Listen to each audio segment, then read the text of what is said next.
الحمد للہ وکفا والصلاة والسلام علی عباده الذین اصطفى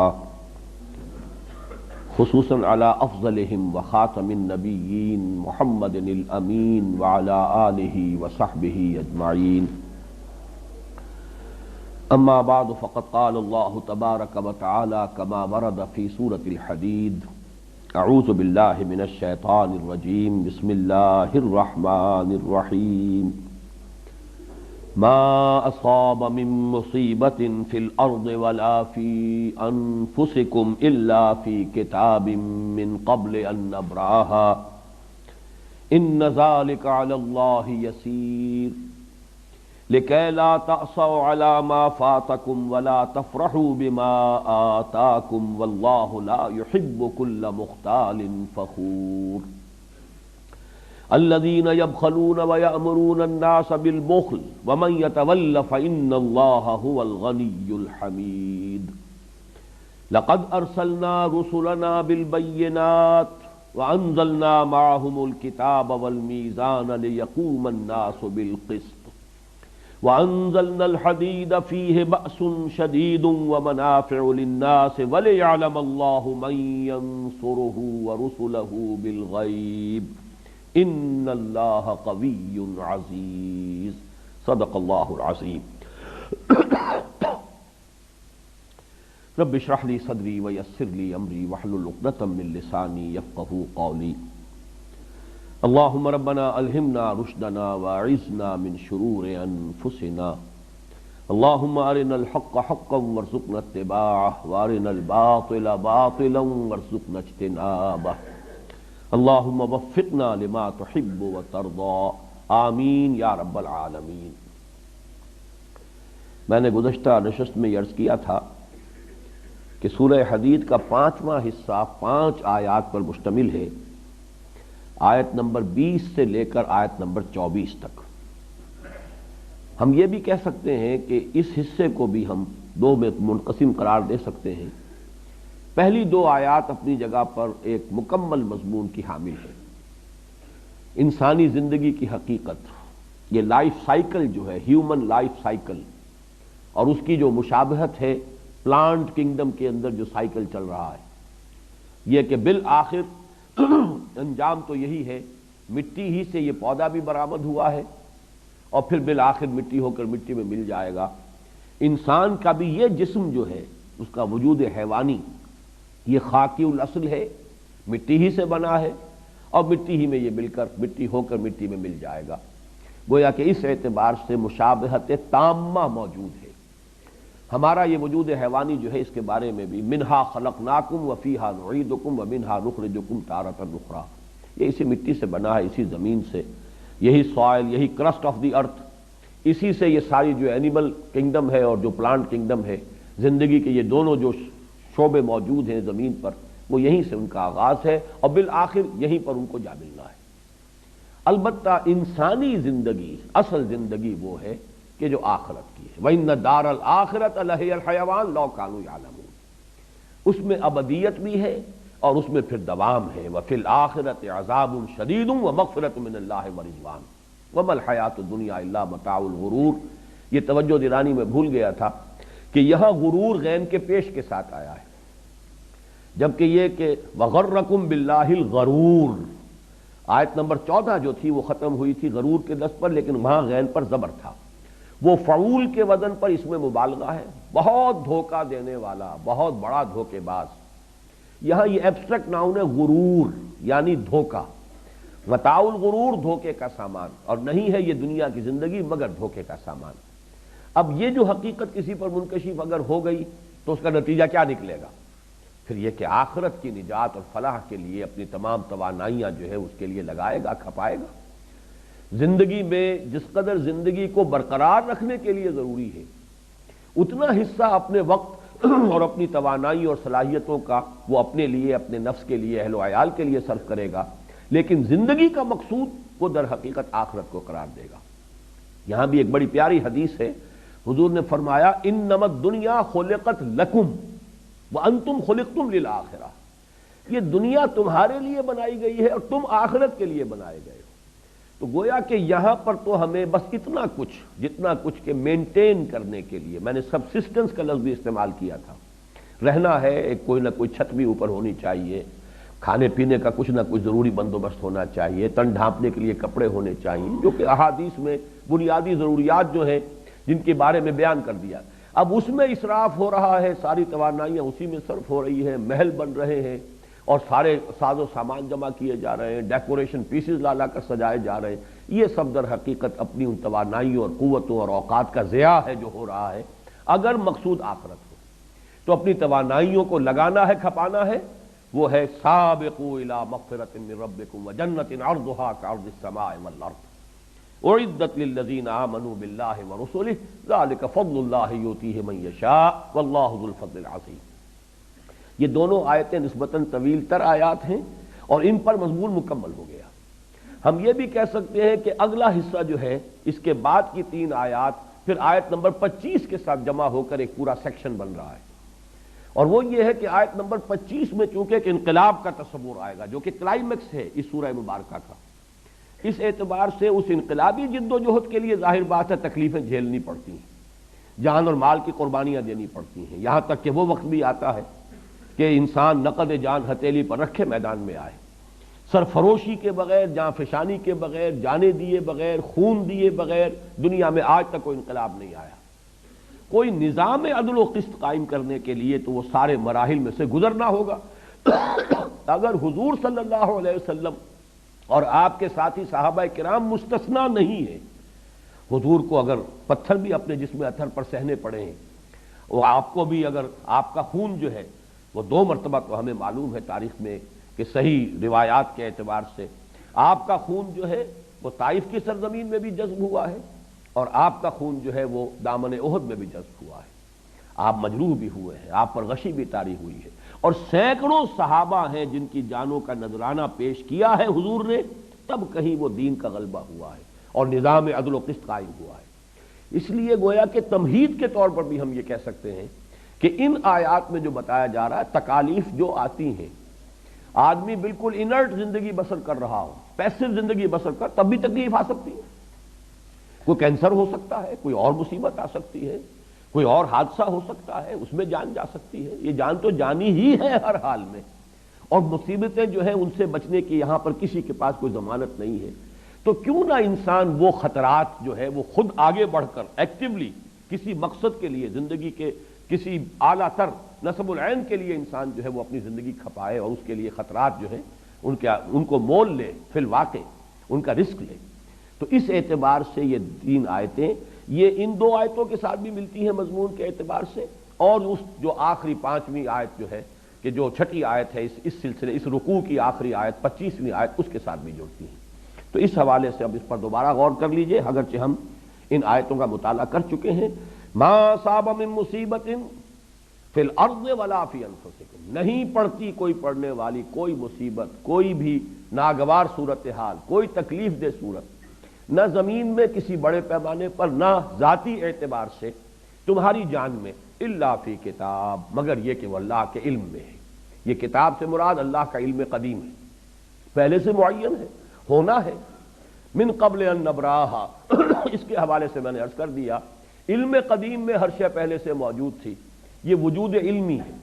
جب شے وہ ظاہر ہوتی ہے، خارج میں آ جاتی ہے، تو وہ گویا کہ اس کا وجود ہے، جس کو کہ ہم مادی یا عملی وجود کہتے ہیں۔ تو من قبل ان نبراہا ان ذلک علی اللہ یسیر، اس کا نتیجہ کیا نکلنا چاہیے؟ لکہ لا تاسوا علی ما فاتکم، یہ تاسو ہے اسیہ یا اسا، افسوس کرنا۔ تو میں نے اس میں بڑی وضاحت سے عرض کیا ہوا ہے سورہ تغابن کے درس میں کہ ایک طبعی ہوتا ہے اثر، کسی چیونٹی نے کاٹا اور آپ کے ہاتھ میں جنبش ہوئی، آپ نے ہاتھ ہٹا لیا کہ کیا ہوا؟ ریفلیکس ایکشن ہے۔ اس درجے میں کسی شے پر انسان پر کوئی رد عمل طاری ہو جائے تو یہ اس کے منافی نہیں ہے جو بات یہاں کہی جا رہی ہے۔ جیسے کہ حضور صلی اللہ علیہ وسلم کے صاحبزادے حضرت ابراہیم جب عالم نزع میں تھے، آپ کی آنکھوں میں آنسو آ گئے، بعض صحابہ نے سوال بھی کیا، حضور آپ اور آپ کی آنکھوں میں آنسو؟ آپ نے فرمایا یہ تو اللہ تعالیٰ کی رحمت ہے، یہ شفقت جو اللہ نے دل میں رکھی ہوئی ہے یہ اس کا ظہور ہے، لیکن ہم کہیں گے وہی کچھ کہ جو اللہ کو پسند ہے ہم اس پر راضی ہیں، راضی و رضائے رب۔ کوئی شکوہ اور شکایت کا کلمہ زبان پر نہ آئے، رضائے حق پہ راضی رہ، یہ حرف آرزو کیسا؟ خدا مالک، خدا خالق، خدا کا حکم تو کیسا؟ تفصیل سے میں یہ بیان کر چکا ہوں سورۃ تغابن میں کہ در حقیقت یہ مقام رضا جو اقبال کہتے ہیں کہ بروں کشید ز پیچا کے ہست و بود مرا کہ اگدہا کے مقام رضا کشود مرا، اللہ کی رضا پر راضی رہنے کا معاملہ جو ہے یہ در حقیقت ایمان کے ثمرات میں سے چوٹی کا ثمرہ ہے۔ تکلیف آئی ہے تب بھی اس کا اثر ہوگا، اس کا یقیناً ہوگا، لیکن اس سے زیادہ آپ کے اعصاب پر، آپ کے احساسات پر اس کی چھاپ نہ پڑنے پائے۔ ٹھیک ہے، اللہ کی طرف سے ہے، جو بات ہوئی ہے اللہ کے کوئی نہ کوئی سے خیر ہی اللہ کو منظور ہوگی۔ ہم شارٹ سائٹڈ ہیں، ہم نہیں دیکھ سکتے۔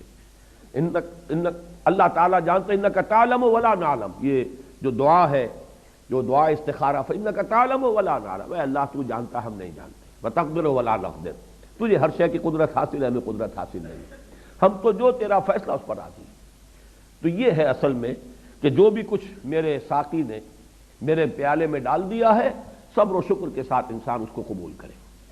لکہ لا تاسوا علی ما فاتکم، جو چیز ہاتھ سے جاتی رہے، چھن جائے، اس پر افسوس نہ کیا کرو۔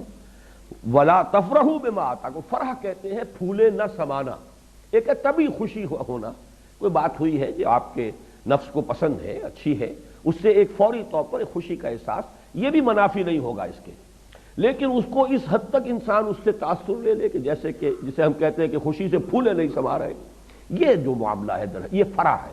اس لیے کہ فرح کا لفظ کے اندر یہ چیز موجود ہے جیسے کوئی چیز پھٹ رہی ہو، فرج کہتے ہی ہے جو کہیں خلا ہو، کوئی ٹوٹ پھوٹ ہو، اسی طریقے سے فرح کا لفظ ہے۔ فرق، یہ تمام جو قریب کے مادے ہیں، کاٹنے والی شے، علیحدہ کر دینے والی شے، تو فرح کہتے ہیں خوشی کا آپے میں نہ سمانا، پھولے نہ سمانا، یہ جو ہمارے ہاں مختلف محاورات ہیں، اس طرح کا اس کے لیے محاورہ ترجمہ اتراؤ نہیں اس پر کہ جو اللہ نے تمہیں دے دیا۔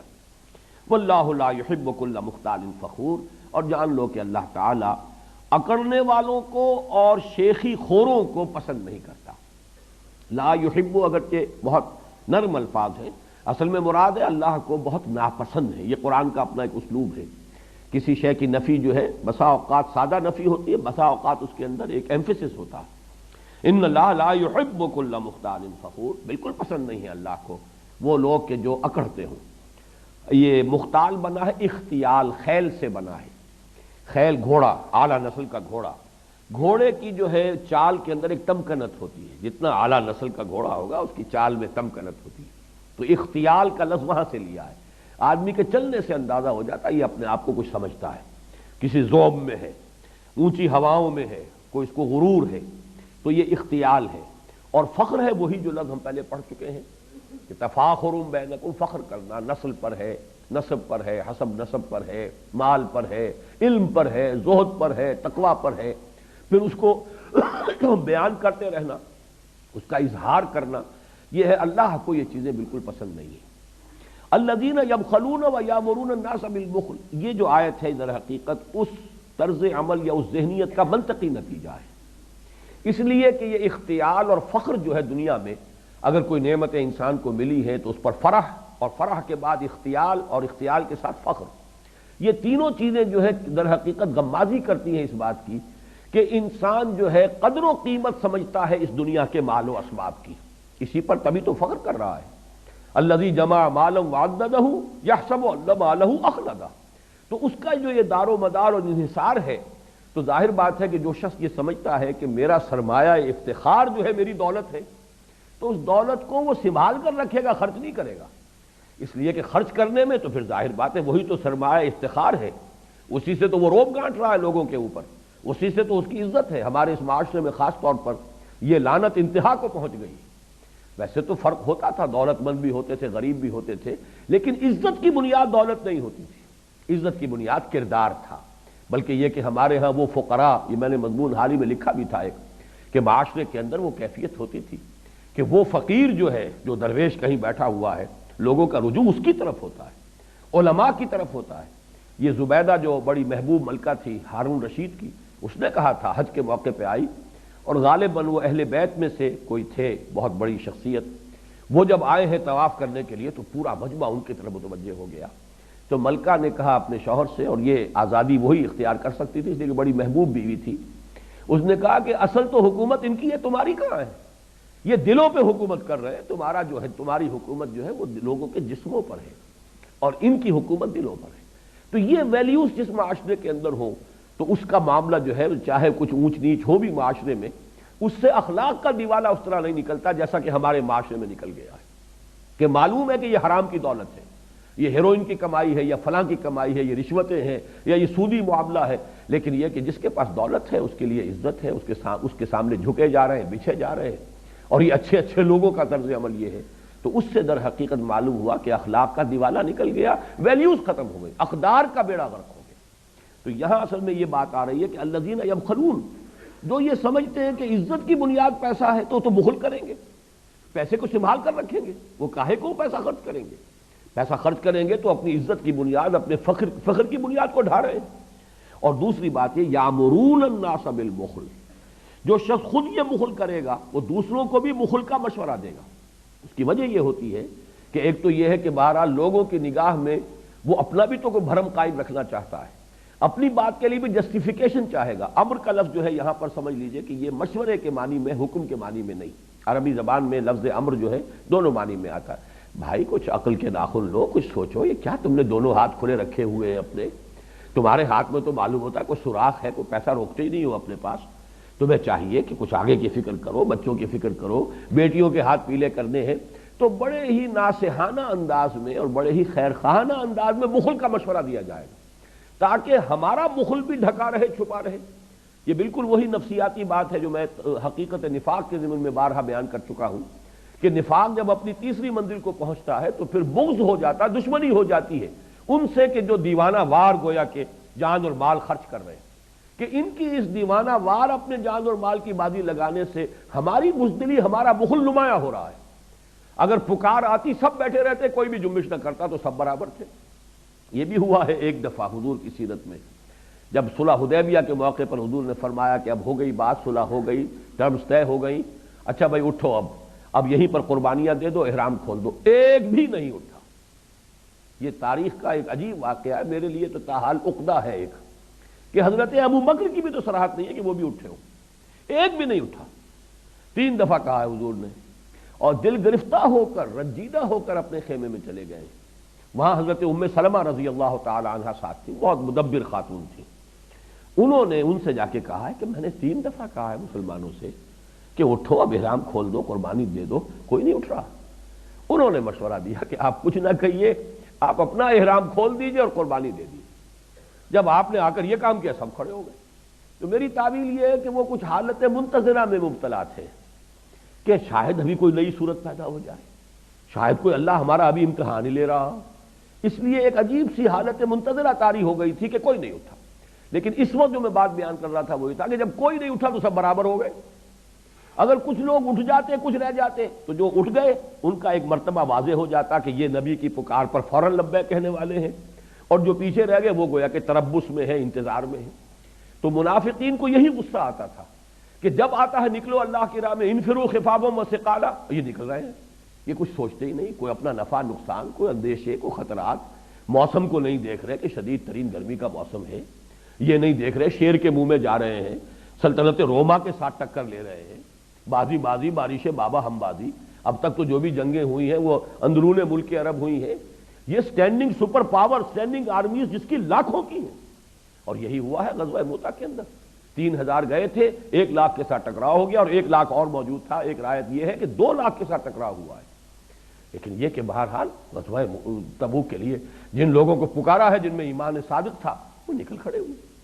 تو یہ ہے اصل میں جو شخص خود بخل کرتا ہے دوسروں کو بھی بخل کا مشورہ دے گا، جو خود آگے نہیں بڑھنا چاہتا دوسروں کو بھی نہ وہ بڑھنے کا مشورہ دے گا بلکہ روکے گا۔ ہلم الینا، یہ ہم پڑھ چکے ہیں، آؤ ہمارے پاس بیٹھو، یہیں پر، کہاں جا رہے ہو، کیوں خطرات مول لیتے ہو، ہلم الینا، آؤ ہمارے ساتھ ہی بیٹھو۔ تو یہ ہے وہ بات کہ الذین یبخلون ویامرون الناس بالبخل، جو خود بھی بخل سے کام لیتے ہیں اور لوگوں کو بھی بخل ہی کا مشورہ دیتے ہیں۔ ومن یتول فإن اللہ هو الغنی الحمید، اور جو کوئی پیٹھ دکھائے گا، پیٹھ موڑ لے گا، روگردانی کرے گا، یہ سب کچھ سن کر بھی نہ انفاق پر آمادہ ہوگا، نہ جہاد کے لیے آمادہ ہوگا، تو وہ سن رکھے کہ اللہ غنی اور حمید ہے، اسے کسی کی احتیاج نہیں ہے۔ کوئی یہ نہ سمجھے کہ وہ نہیں کرے گا تو کام ہوگا نہیں، کوئی یہ نہ سمجھے کہ یہ انہی کے اٹھائے یہ چھپر اٹھا ہوا ہے۔ اللہ تو غنی ہے، حمید ہے، اگر تم نہیں آؤ گے اللہ کسی اور قوم کو لے آئے گا۔ ان تتولوا یستبدل قوما غیرکم ثم لا یکونوا امثالکم، اس پر سورہ محمد ختم ہوئی ہے صلی اللہ علیہ وسلم۔ اگر تم روگردانی کرو گے، پیٹھ دکھا دو گے، تمہیں ہٹائے گا اللہ کسی اور قوم کو لے آئے گا۔ اللہ تعالیٰ کے خزانوں میں کمی نہیں۔ وَمَن يَتَوَلَّ فَإِنَّ اللَّهَ هُوَ الْغَنِيُّ الْحَمِيدُ۔ تو یہاں وہ 5 آیتیں مکمل ہو گئی جس کو میں نے ایک حصہ پہلے قرار دیا تھا، اور یہ بھی ہو سکتا ہے کہ پہلی 2 آیتوں کو اس رکوع تیسرے رکوع کے اس کو ایک مستقل حصہ مانا جائے۔ حیات زندگی کی اصل حقیقت، ہیومن لائف کا سائیکل، اس کی مشابہت جو ہے وہ پلانٹ کنگڈم میں جو بھی سائیکل چل رہا ہے اس سے، آخرت کی اصل اہمیت، اور پھر یہ کہ اصل مقصود و مطلوب آخرت کو بنا لینا، اور اس میں مسارعت اور اس میں مسابقت، آگے نکلنا، وہ اپنی جگہ ایک مکمل مضمون تھا۔ پھر 4 آیتیں جو یہ آئی ہیں اس کے اندر بھی جو ہے وہ 3 آیتیں، اس میں یہ مضمون آ گیا، دنیاوی مصائب اور مشکلات اور تکالیف، ان سے گھبرانے کی ضرورت نہیں ہے۔ یہ تو در حقیقت تندیے باد مخالف سے نہ گھبرا ہے عقاب، یہ تو چلتی ہے تجھے اونچا اڑانے کے لیے۔ یہ مشکلات اور مصائب جو 5واں حصہ ہم پڑھ چکے ہیں، یہ تو اس لیے اللہ تعالیٰ کی طرف سے آزمائشیں آتی ہیں کہ ایک تو تمہارے اندر اگر کوئی کھوٹ کہیں ہے تو وہ دھل جائے، پاک ہو جائے، صاف ہو جائے، تاکہ تمہیں پوری طریقے سے زر خالص بنا لے اللہ تعالیٰ، لیمحصکم، تاکہ تمہیں بالکل پاک کر دے، صاف کر دے۔ پھر یہ کہ تمہارے جوہر نمایاں اسی سے ہوں گے، معلوم ہوگا ہوز ہو، کس کا کتنا جذبہ ہے، کس کے اندر کتنا شوق جہاد تھا، کس کے اندر کتنا جذبہ انفاق تھا۔ کیسے معلوم ہوتا ابو بکر کا مقام کیا ہے، کیسے معلوم ہوتا کہ عمر کا مقام کیا ہے؟ وہ تو انہی چیزوں سے جو ہے جوہر کھلے ہیں، نکھرے ہیں، نمایاں ہوئے ہیں۔ تو وہ فلسفہ پورا جو ہے وہ ہم پڑھ چکے ہیں 5ویں حصے میں، کہ ابتلا، آزمائش، امتحانات کیوں آتے ہیں، اس کی حکمتیں کیا ہیں۔ اب آ گئی وہ آیت جس کو میں ایک مستقل حصہ قرار دے رہا ہوں، اور یہ در حقیقت اس پوری سورہ مبارکہ کا کلائمیکس، نقطہ عروج ہے۔ اور یہ بھی میں عرض کر دوں، یہ میں نے بارہا الفاظ استعمال کیے، پھر دوہرا رہا ہوں۔ انقلاب جس شے کا نام ہے اسے آپ اس کی کونوٹیشن کو اچھی طرح سمجھ لیجئے۔ انقلاب کہتے ہیں کسی اجتماعی نظام کو بدل دینے کو۔ ظاہر بات ہے جو ایگزسٹنگ سسٹم ہوگا، پولیٹیکو سوشو اکنامک سسٹم، اس کو تلپٹ کریں گے، اس کا تختہ الٹیں گے تو کوئی اور نظام آئے گا۔ اس کے بغیر کسی دوسرے نظام کے لیے ایگزسٹنگ سسٹم جو ہے وہ جگہ چھوڑنے کو تیار نہیں ہوتا، اور اس میں ظاہر بات ہے وعظ، نصیحت، تلقین، تعلیم، تبلیغ، یہ سب اپنی جگہ پر بہت ضروری ہے، یہ سٹارٹنگ پوائنٹ اس کا یہی ہے۔ لیکن اس کے بعد ایک مرحلہ آتا ہے کہ جہاں طاقت استعمال کرنی پڑتی ہے، اس لیے کہ تلقین، وعظ، نصیحت، دعوت، تبلیغ سے جو نیک سرشت لوگ ہوتے ہیں تمام طبقات کے اندر، وہ کھینچ آئیں گے، جیسے کہ میگنیٹ ہوتا ہے وہ کھینچ لیتا ہے، جو بھی لوہ چون جو ہے وہ اس کے ساتھ مل جائے گا اور مرادہ رہ جائے گا۔ لیکن وہ مرادہ جو ہے وہ لوگ ہیں کہ جن کا ویسٹڈ انٹرسٹ ہے، جن کے مفادات ہیں، ہمارے معاشرے میں جاگیردار ہے، اس کا ایک اپنا مقام ہے، وہ اصل مالک ہے، پورے علاقے کا مالک ہے، وہ بادشاہ ہے، باقی لوگ جو بس رہے ہیں وہاں پہ وہ اس کی کمی ہے، کاری ہے، وہ تو اس کی رعیت ہے، وہ کبھی بھی اس کو برداشت نہیں کر سکتے کہ جاگیردارانہ نظام ختم ہو جائے۔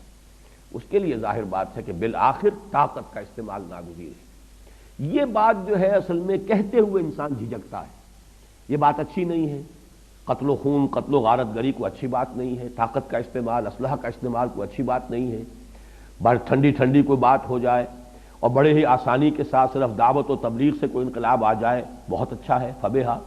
لیکن یہ ہے کہ قرآن مجید نے جس طرح اس ایک آیت میں اس تلخ حقیقت کو عریاں انداز میں بیان کیا ہے تاکہ کوئی اشتباہ نہ رہ جائے، بالکل بات واضح ہو جائے، پورا انقلابی عمل جو ہے آپ کو اس آیت کے اندر مل جائے گا۔ اب اس کے ایک ایک لفظ پر غور کیجیے، اور یہ بھی ذہن میں رکھیے کہ اس ایک آیت کی پوری تشریح ہے جو سورہ صف میں آئی ہے۔ سورہ صف کی 14 آیات در حقیقت اس ایک آیت کی شرح پر اور اس تفصیل پر مشتمل ہے، اور سورہ صف چونکہ ہم پڑھ چکے ہیں ذہن میں رکھیے، شروع میں ڈانٹ ڈپٹ آئی، یا ایھا الذین آمنوا لم تقولون ما لا تفعلون کبر مقتا عند اللہ ان تقولوا ما لا تفعلون ان اللہ یحب الذین یقاتلون فی سبیلہ صفا کانہم بنیان مرصوص۔ اہل ایمان کیوں کہتے ہو جو کرتے نہیں؟ سن لو، تمہارا یہ طرز عمل، ایمان کے دعوے، زبان سے بڑی اللہ کی محبت، رسول کی محبت کے دعوے، اور عمل اس کے منافی، یہ اللہ کے غضب کو بھڑکانے والی شے ہے۔ اللہ کو تو محبوب ہے وہ بندے جو اس کی راہ میں جنگ کرتے ہیں صفے باندھ کر، گویا کہ سیسا پلائی ہوئی دیوار۔ قتال سے شروع ہوئی یہ سورت، پھر چند آیات میں اہل کتاب کا تذکرہ آیا، یہ گویا کہ شرح ہوئی اس کی وَلَا يَكُونُوا كَالَّذِينَ أُوتُوا الْكِتَابَ مِن قَبْلُ فَطَالَ عَلَيْهِمْ الْأَمَدُ فَقَسَتْ قُلُوبُهُمْ، اس کی شرح وہاں آ رہی ہے کہ انہوں نے کیا کیا حضرت موسیٰ علیہ السلام کے ساتھ، کیا کیا انہوں نے حضرت عیسیٰ کے ساتھ، کیا کر رہے ہیں اب محمد کے ساتھ صلی اللہ علیہ وسلم، یہ ان کا طرز عمل یہود کا۔ اس کے بعد آیت آ گئی هُوَ الَّذِي أَرْسَلَ رَسُولَهُ بِالْهُدَى وَدِينِ الْحَقِّ لِيُظْهِرَهُ عَلَى الدِّينِ كُلِّهِ، وہی ہے اللہ جس نے بھیجا ہے اپنے رسول کو صلی اللہ علیہ وسلم الہدا اور دین حق دے کر، تاکہ غالب کرے اسے کل کے کل دین پر، پورے نظام زندگی پر یا تمام ادیان پر، اور چاہے یہ کتنا ہی ناگوار اور ناپسند ہو مشرکوں کو، ان کے الرغم یہ کرنا ہے، لیکن کریں گے کیسے؟ اہل ایمان آئیں گے میدان میں، جانیں انہیں دینی ہوگی۔ یا ایھا الذین آمنوا هل ادلکم علی تجارۃ تنجیکم من عذاب علیم، اہل ایمان کیا تمہاری رہنمائی کروں اس تجارت کی طرف، اس سودے کی طرف جو دردناک عذاب سے چھٹکارا دلا دے؟ جہنم سے بچنا چاہتے ہو تو تؤمنون باللہ ورسولہ وتجاہدون فی سبیل اللہ باموالکم وانفسکم، یہاں جہاد آ گیا۔ پختہ ایمان رکھو اللہ پر، اس کے رسول پر، جہاد کرو اس کی راہ میں اپنی جانوں اور مالوں کے ساتھ۔ ذالکم خیر لکم ان کنتم تعلمون، یہی تمہارے حق میں بہتر ہے۔ اس بہتری کی پھر وضاحت کی گئی، ایک اخروی جو اللہ کے وعدے ہیں، یغفر لکم ذنوبکم ویدخلکم جنات تجری من تحتها الانہار ومساکن طیبۃ فی جنات عدن ذالک الفوز العظیم، اصل کامیابی تو وہی ہے، اس لیے کہ مقصود اصلی تو آخرت ہے، اصل زندگی آخرت ہے۔ البتہ ایک اضافی وعدہ یہ بھی ہے اخری تحبونہا نصر من اللہ وفتح قریب، اللہ تعالیٰ کی طرف سے اب مدد آیا چاہتی ہے اور فتح تمہارے قدم چوما چاہتی ہے۔ وبشر المومنین، اے نبی اہل ایمان کو بشارت دے دیجئے۔ آخر میں اللہ کی نصرت کی پکار، یا ایھا الذین آمنوا کونوا انصار اللہ کما قال عیسی ابن مریم للحواریین من انصاری الی اللہ، اے اہل ایمان اللہ کے مددگار بنو، جیسے کہ عیسیٰ ابن مریم نے کہا تھا حواریوں سے، کون ہے میرا مددگار اللہ کی راہ میں؟ قال الحواریون نحن انصار اللہ، تو اس وقت کہا تھا حواریین نے ہم ہیں اللہ کے مددگار۔ یہ میں نے آپ کو ایک جنرل سروے دے دیا ہے، اب اس صورت کو، اس آیت کو پڑھیے۔ لقد ارسلنا رسلنا بالبینات، ہم نے ہی بھیجا اپنے رسولوں کو بینات کے ساتھ۔ اب فرق یہ ہے کہ وہ جو آیت ہے هو الذی ارسل رسولہ بالہدی ودین الحق لیظہرہ علی الدین کلہ، وہ واحد کے صیغے میں ہے، تعین کے ساتھ محمد الرسول اللہ صلی اللہ علیہ وسلم کی رسالت کا مقصد بیان ہو رہا ہے۔ یہ جنرلائزڈ لا ہے اللہ کا، عمومی قانون ہے، اور یہ اجتماعی فارم میں آ رہا ہے تمام رسولوں کے بارے میں۔ لقد ارسلنا رسلنا، اب ایک رسول کی بات نہیں ہو رہی ہے، یہ ایک قانون ہے، کلیہ ہے، قاعدہ ہے۔ ہم ہی نے بھیجا اپنے رسولوں کو، اور یہاں دیکھیے تین چیزیں آئیں گی، بالبینات نمبر 1، وانزلنا معہم الکتاب نمبر 2، والمیزان نمبر 3، نوٹ کرتے جائیے۔ ہم نے ان کو بھیجا بینات کے ساتھ، بینات کا لفظ پہلے حصے میں بھی آ چکا ہے، دوسرے حصے میں هو الذی ینزل علی عبدہ آیات بینات، اس میں وضاحت کر چکا ہوں کہ بین کہتے ہیں اس شے کو جو از خود ظاہر ہو، خود نمایاں ہو، جس کو کسی اور دلیل کی حاجت نہ ہو، جس کی وضاحت کی کوئی ضرورت نہ ہو۔ آفتاب آمد، دلیل آفتاب۔ اب یہ لفظ آتا ہے عام طور پر رسولوں کے تذکرے میں معجزات کے ساتھ۔ معجزہ جس رسول کو دیا جاتا تھا وہ گویا کہ بالکل واضح کر دیتا تھا کہ یہ بات کسی ہیومن جو ہے صلاحیت یا طاقت اس سے وجود میں نہیں آ سکتی، یقیناً یہ اللہ کی طرف سے۔ جیسے کہ ایک معجزہ دیا قوم سمود کو، انہوں نے مطالبہ کیا کہ اے صالح ہم تمہیں مان لیں گے اگر یہ سامنے کی چٹان سے ابھی تم ایسا کرو کہ اس میں سے ایک گابن اونٹنی برآمد ہو جائے۔ انہوں نے اللہ سے دعا کی کہ یہ ماننے کو تیار ہیں اگر انہیں یہ معجزہ دکھا دیا جائے۔ چٹان شق ہوئی، گابن اونٹنی برآمد ہوئی، لیکن یہ کہ قوم نے نہیں مانا، پھر بھی اسی لیے وہ ہلاک کر دی گئی، قوم برباد کر دی گئی۔ معجزے کے آنے کے بعد بھی اگر قوم ایمان نہ لائے تو پھر اس کی ہلاکت ہے۔ تو بینات، معجزات۔ لقد ارسلنا رسلنا بالبینات، ہم نے بھیجا اپنے رسولوں کو بینات کے ساتھ۔ وانزلنا معہم، اور ان کے ساتھ ہم نے اتاری دو چیزیں، الکتاب والمیزان، کتاب اتاری، میزان اتاری۔ کتاب کا لفظ تو عام فہم ہے، بالکل واضح ہے، سب سمجھ جائیں گے، جیسے حضرت موسیٰ کو تورات دی گئی. لیکن یہاں میزان سے مراد کیا ہے؟ میزان وزن سے اس میں آلہ ہے، موزان، اصل میں موزان ہے، یہ وزن سے بنا ہے، مفعال کے وزن پر واو جو ہے یہاں پر یا کی شکل اختیار کر گیا، میزان ہو گیا. وزن کرنے کا آلہ ترازو، اسے میزان کہتے ہیں. لیکن توازن جو ہے کئی قسم کا ہے، جیسے کہ سورہ رحمان کے میرے درس میں میں نے بڑی وضاحت کے ساتھ بیان کیا تھا.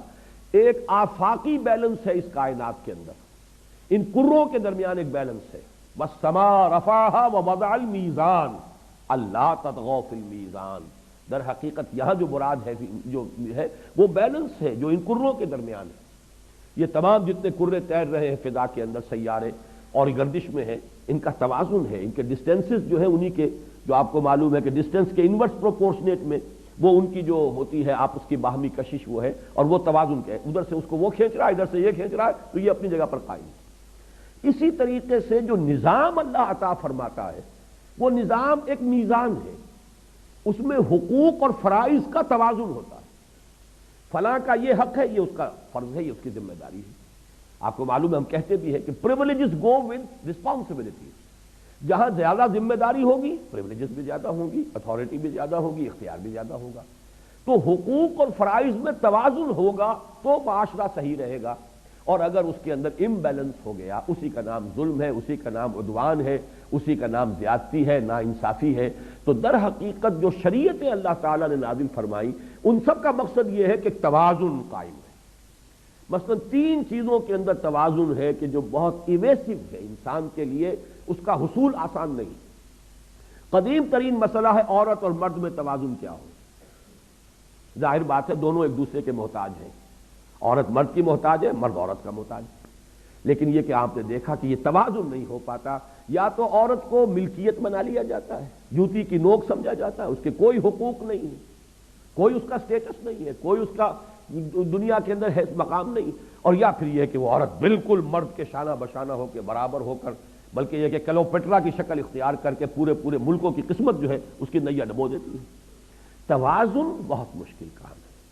اس کا وہ انسان بھی ہے، اس کے حقوق بھی ہیں، اس کے احساسات بھی ہیں، اس کا اپنا ایک مقام ہے، معاشرے کے اندر اس کی حیثیت ہے، اس کی عزت بھی ہونی چاہیے. لیکن یہ کہ اس سے معاشرے کا خاندانی نظام جو ہے وہ درہم برہم نہیں ہونا چاہیے، انارکی نہیں ہونی چاہیے، کیوس نہیں ہونا چاہیے. فیملی جو ہے ایک انٹیگریٹڈ ادارہ ہو، ایک منظم ادارہ ہو، اس کے اندر ڈسپلن ہو. اس لیے کہ پورا معاشرہ جو ہے اسی پر ڈیپینڈنٹ ہے. معاشرہ کہتے کسے ہیں؟ It's a collection of families. 10,000 20,000 10 lakh 20 lakh families ہیں جن کا نام معاشرہ ہے. اس معاشرے میں سے اگر ہر اینٹ جو ہے، ہر فیملی کا انسٹیٹیوشن جو ہے وہ اگر منظم نہیں ہے، ڈسپلن نہیں ہے، آرگنائز نہیں ہے، تو معاشرہ جو ہے اس میں کیوس ہو. لیکن وہ کیسے ہو؟ کیا حقوق ہیں عورت کے، کیا حقوق ہیں مرد کے، کیا فرائض ہیں عورت کے، کیا فرائض ہیں مرد کے؟ یہ آسان کام نہیں، اس کا حل کرنا آسان نہیں. مرد نظام بنائے گا، وہ ظاہر بات ہے کہ وہ عورتوں کے حقوق کو اپنے سامنے نہیں رکھ سکتا. وہ تو اپنی اس کی نفسیات ہے، اپنی باتیں وہ جانتا ہے، اپنے احساسات اسے معلوم ہے. وہ تو ظاہر بات ہے کہ مرد نظام بنائے گا تو اپنا پڑا بھاری رکھے گا. اور اگر عورت کو موقع مل جائے تو ظاہر بات ہے اس کو اپنے احساسات کا پتہ ہے. وہ مرد کی حیثیت سے سوچ ہی نہیں سکتی، وہ فیل ہی نہیں کر سکتی اس کی کیفیت کو، لہذا وہ اپنا نظام بنائے گی. تو انسان محتاج ہے کہ اللہ تعالیٰ کی طرف رجوع کرے جو کریٹر ہے سب کا. دوسرا بڑا پیچیدہ مسئلہ جب سے تمدن کی شکل ہوئی، اجتماعیت اور انفرادیت میں کیا توازن ہو. یا تو ٹوٹلیٹیرین سوسائٹی ہو جاتی ہے، بڑا نظم ہے، ڈکٹیٹر ہے، کوئی حقوق نہیں لوگوں کے، نہ کوئی وہ اپنا اظہار خیال کر سکتے ہیں، نہ وہ جماعت بنا سکتے ہیں، نہ پارٹی کوئی آرگنائز کر سکتے، کچھ نہیں. بہت ہی ٹوٹلیٹیرین قسم کا معاشرہ ہے، ملوکیت جیسے چلتی ہے دنیا کے اندر. فرد جو ہے کچلا جاتا ہے. یا یہ ہے کہ انفرادی آزادی وہ ہوتی ہے جو آج مغرب میں ہے، جو چاہو کرو، ننگے ہو کے بازاروں میں نکل آؤ، نیوڈ کلبز بناؤ، 2 مرد شادیاں کریں، جو چاہیں کریں. ہومو سیکسویلٹی کے لیے اس کے حق میں دلائل کے انبار ہیں، لمبے چوڑے قوانین بنائے جا رہے ہیں. ایک دوسری انتہا یہ کہ فرد ہے، فرد کی آزادی ہے، آپ کو کیا حق ہے؟ وہ جس طرح چاہتا ہے اپنی جو جنسی خواہشیں پوری کرتا ہے. Who are you to question him؟ یہ اس کی آزادی ہے. جب ایک مرد ایک عورت اپنی آزادانہ رضا سے زنا کریں تو جرم ہے ہی نہیں. وہ تو اگر بالجبر زنا ہوا ہو، ریپ جو ہے وہ جرم ہے. لیکن یہ کہ اگر وہ آزادانہ مرضی سے کر رہے ہیں تو یہ کوئی جرم ہی نہیں. اس لیے کہ ان کو اختیار ہونا چاہیے، ان کے اپنی آزادی کے، اپنے جسموں کے مالک ہیں۔ جب جسموں کے مالک ہیں، زیادہ سے زیادہ شوہر یہ کہہ سکتا ہے کہ میرے حق پر کوئی دس درازی ہو گئی ہے، وہ جائے سول کیس بنائے، اس میں کوئی کرمنل کیس نہیں بنے گا۔ اب یہ ہے آزادی کی وہ انتہا، مادر پدر آزادی، معاشرہ جو اس انتہا کو نکل گیا۔ اب یہ کیا توازن ہو اس میں، یہ ہے در حقیقت نہایت پیچیدہ مسئلہ۔ اور سب سے زیادہ ریسنٹ جو مسئلہ پیدا ہوا ہے انسانی معاشرے کے اندر، انسانی اجتماعیت میں، وہ ہے لیبر اور کیپٹل کے درمیان۔ یہ ہوا ہے اصل میں اس انڈسٹریل ریولوشن کے بعد، اس سے پہلے یہ مسئلہ نہیں تھا۔ وہ صرف یہ کہ معمولی کھڈیاں لے کے بیٹھا ہوا کوئی کپڑا بن رہا ہے، بڑے بڑے کارخانے جس میں 20 30 ہزار آدمی کام کر رہے ہیں، ایسا تو نہیں ہے۔ لہذا وہ جو بھی ہے بڑا سمپل سا مبادلہ ہوتا تھا، جس نے کھیت میں کام کیا، ہل چلایا، گندم اس نے اگائی ہے، وہ جائے گا اپنی گندم دے دے گا اس کو، کہ جو وہاں بیٹھا رہا ہے وہ گندم تو نہیں اگا سکتا، وہ کھیت میں تو کام نہیں کر سکتا، وہ کرگے پر بیٹھا ہوا جو ہے کھدر بنا رہا تھا، وہ کھدر اس کو دے گا، اس سے اپنے دانے لے لے گا۔ اللہ اللہ خیر صلی اللہ، سمپلسٹ اکانومی یہی تھی مبادلے کی۔ لیکن یہ کہ پھر کیپٹل وجود میں آیا۔ ایچ جی ویلز نے بہت خوبصورت لکھا ہے کہ جب یہ کرنسی کا تصور پیدا ہوا ہے رومن امپائر کے زمانے میں، تو انسان کو یہ اندازہ نہیں تھا کہ کتنی بڑی لعنت کا طوق انسان نے اپنی گردن میں ڈال دیا ہے۔ اس سے پہلے ساری تجارت بارٹر پر تھی، جو کرگے پر بیٹھا ہوا کپڑا بن رہا ہے، اس نے اتنے گز کپڑا دے دیا اور اس نے اس کو اتنے جو ہے وہ من جو ہے گندم مل گئی، اللہ اللہ خیر صلی اللہ، وہ اپنا کھائے گا، وہ کپڑا پہنے گا۔ لیکن جب آ گیا گولڈ، یہ کرنسی ہے، 1 تولہ گولڈ برابر ہے اتنے من گندم کے۔ جس نے اپنے پاس گولڈ رکھ لیا، گویا کہ اس کے پاس طاقت ہے مارکیٹ کو جب چاہے گا وہ ڈیسٹیبلائز کر دے گا، جب چاہے گا خرید لے گا بے شمار جو ہے وہ گیہوں اور قیمت بڑھا دے گا، جب چاہے گا ریلیز کر دے گا، قیمت کم کر دے گا۔ یہ لعنت جو ہے، اور پھر ہولڈنگ اور دولت کا جو ارتکاز ہے وہ اسی سے شروع ہوا۔ گندم کوئی کتنی جمع کر سکتا تھا اپنے پاس، کتنی رکھ سکتا تھا، لیکن سونا تو رکھ سکتے ہیں آپ، سونا خراب نہیں ہوتا، کوئی بگڑتا ہی نہیں اس کا۔ تو یہ لعنت، یہ الفاظ ایچ جی ویلز کے ہیں کہ انسان کو اندازہ نہیں تھا کہ کتنی بڑی لعنت کا طوق وہ اپنے گردن میں ڈال رہا ہے اس کرنسی کے تصور سے۔ اور اس کرنسی کے بعد پھر جو لعنتیں آئی ہیں پیپر کرنسی، اس نے تو گویا کہ آج پوری نوع انسانی کی جو اکانومی جو ہے وہ اس طرح سے ہے جیسے کہ شیش محل ہو، لو سانس بھی آہستہ کہ نازک ہے بہت کام، آفاق کی اس کارگہ شیشہ گری کا۔ پھر یہ کہ پھر بڑے بڑے کارخانے ہیں، اب اس میں کیپٹلسٹ ہے، ایک سٹرگل چل رہی ہے لیبر اور کیپٹل کے درمیان۔ آپ کو معلوم ہے مارکس کا سارا فلسفہ لیبر کی سرپلس ویلیو کے اوپر چلا، اتنا بڑا انقلاب آیا، خون خرابہ ہوا، وہ سارا مسئلہ یہ ہے لیبر کے اپنے حقوق، اور جو کیپٹل ہے وہ چاہتا ہے کہ کیپٹل ہے صاحب ہم تو کارخانہ بند کر دیں گے، جاؤ تم گھر جا کے بیٹھو۔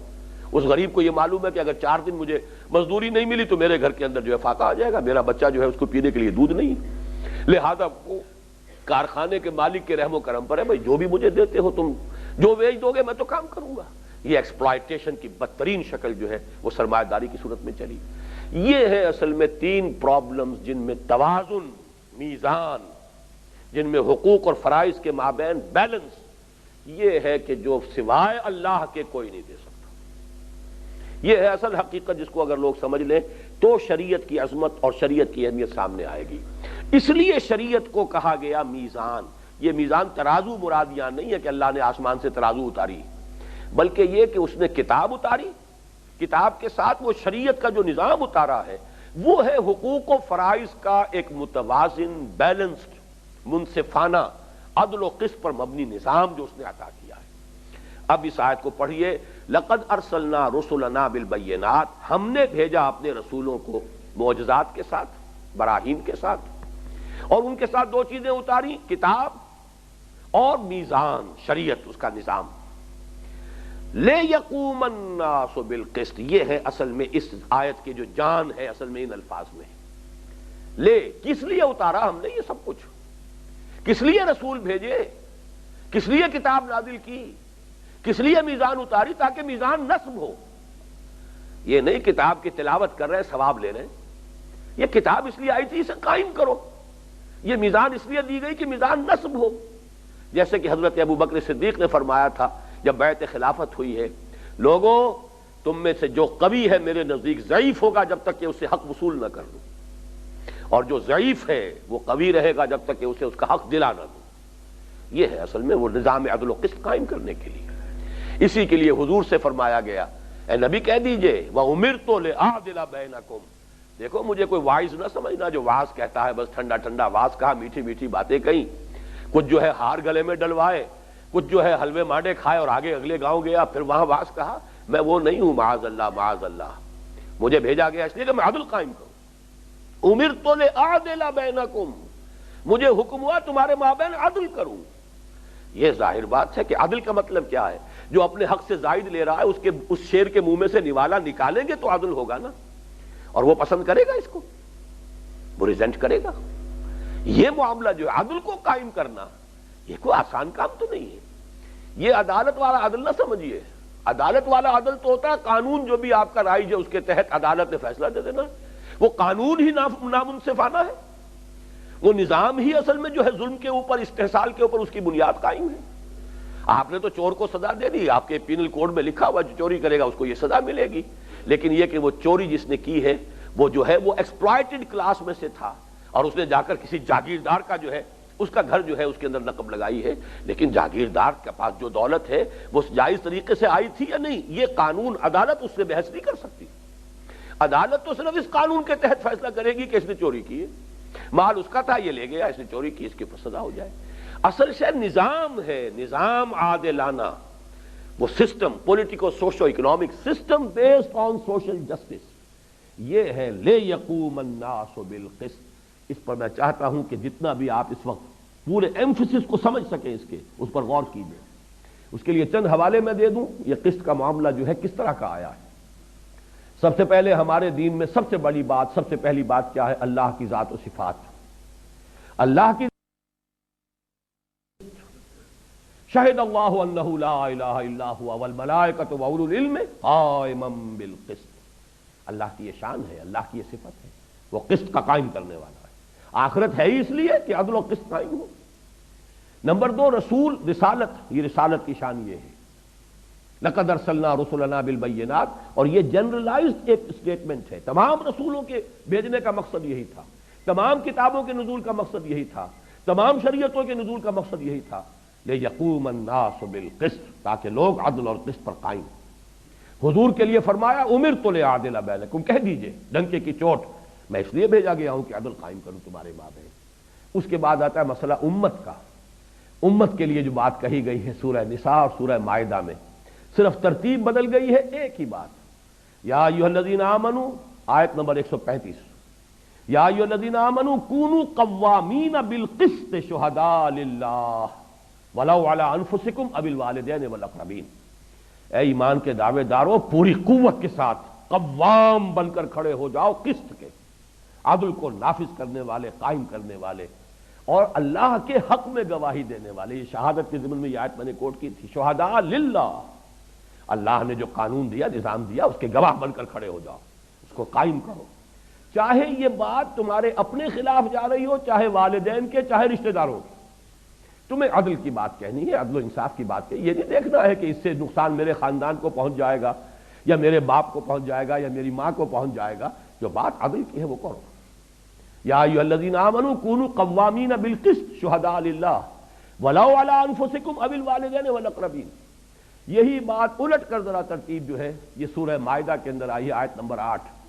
یا ایھا الذین آمنوا کونوا قوامین للہ شہداء بالقسط ولا یجرمنکم شنآن قوم علی الا تعدلوا اعدلوا هو اقرب للتقوی. اہل ایمان اللہ کے لیے کھڑے ہو جاؤ، کونوا قوامین للہ شہداء بالقسط، عدل اور انصاف اور قسط کی گواہی دینے والے بن کر کھڑے ہو جاؤ. اور دیکھنا کسی قوم کی دشمنی تمہیں اس پر آمادہ نہ کر دے کہ تم عدل سے انحراف کرو. وہاں یہ کہا گیا تھی کہ حق کی بات کہو، چاہے تمہارے اپنے والدین کے خلاف، تمہاری اپنی ذات کے خلاف، تمہارے اپنے کنبے قبیلے کے خلاف جا رہی ہو. یہاں وہی بات برعکس گئی، کسی قوم کی دشمنی تمہیں اس پر آمادہ نہ کر دے کہ اللہ تعدلوا، کہ تم عدل سے انحراف کرو. اعدلوا هو اقرب للتقوی، عدل سے کام لو، یہی تقوی سے قریب ہے. یہ ہے وہ اہمیت عدل و قسط کی، اور یہ عدل و قسط اجتماعی نظام کی شکل میں. لقد ارسلنا رسلنا بالبینات وانزلنا معهم الکتاب والمیزان لیقوم الناس بالقسط. بارک اللہ لی ولکم فی القرآن العظیم ونفعنی وإیاکم بالآیات